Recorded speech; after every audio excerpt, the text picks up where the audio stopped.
अस्सलाम वालेकुम जी दोस्तों, मेरा नाम अबरार हैदर है और कमांडर ग्रुप ਵਿੱਚ ਐਜ਼ ਅ TSM ਮੈਂ ਕੰਮ ਕਰ ਰਿਹਾ।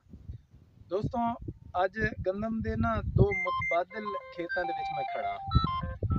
ਇੱਕ ਖੇਤ ਦੇ ਵਿੱਚ ਸੇਮ ਹੀ ਖੁਰਾਕ ਇਸ ਦੇ ਵਿੱਚ ਵੀ ਤੇ ਇਸ ਦੇ ਵਿੱਚ ਵੀ ਇਸਤੇਮਾਲ ਹੋਈ ਹੈ, ਪਰ ਇੱਕ ਚੀਜ਼ ਦਾ ਇਜ਼ਾਫਾ ਹੋਇਆ ਹੈ ਜਿਹੜਾ ਕਿ ਕਮਾਂਡਰ ਦਾ ਸਲਫਰ ਅਸੀਂ ਇਸਤੇਮਾਲ ਕਰਾਇਆ ਹੈ ਇਸ ਦੇ ਵਿੱਚ। ਪਰ ਏਕੜ 2 kg पैकेट जरा पुराना है तो इस ना वाजिया चौधरी साहब और मेरे नाल खड़े ने, वो कैमरे के सामने नहीं आना चाहते, मगर वो इस वाजिया फर्क वेख रहे हैं। चौधरी साहब ये फर्क दसो तो तुहानू की लगे नजदीक आओ ना।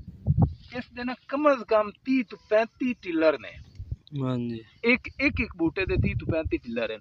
तो फिर नाल वाली गंदम दे विच भी खुराक बाकी सेम है। तो इस दे तुसी टिलर वेख लो कि 3-3 4-4, इस तो ज़्यादा नहीं है। ग्रोथ बेशक अच्छी है, सारा कुछ A1 नज़र आ रहा है।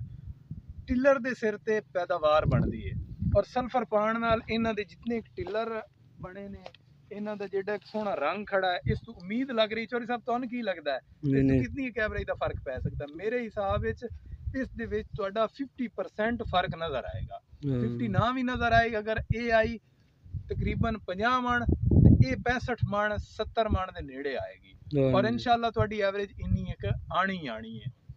तो मैं बाकी दोस्तों भी कहांगा कि इहदे विच सल्फर का इस्तेमाल कराओ, हुण भी टाइम है, फसल तुहाडी अच्छी हो जाएगी। चौधरी साहब SOP के बारे की ख्याल है, क्योंकि हुण फसल तुहाडी माशाअल्लाह काफ़ी अच्छी है। तुसीं जरा बोल के दसो ना, तुहाडी आवाज़ ही साडे लिए काफ़ी होनी है। नहीं जरूरत है इतने पोटाश दी। अगर पोटाश तुसी पा लोगे तो चौधरी साहब इसका एक तो तना मजबूत हो जाएगा, दूसरा सिट्टा बड़ा जानदार निकलेगा और एवरेज से अच्छा खासा फर्क होगा, नाले बीमारियों तो महफूज रहेगी फसल।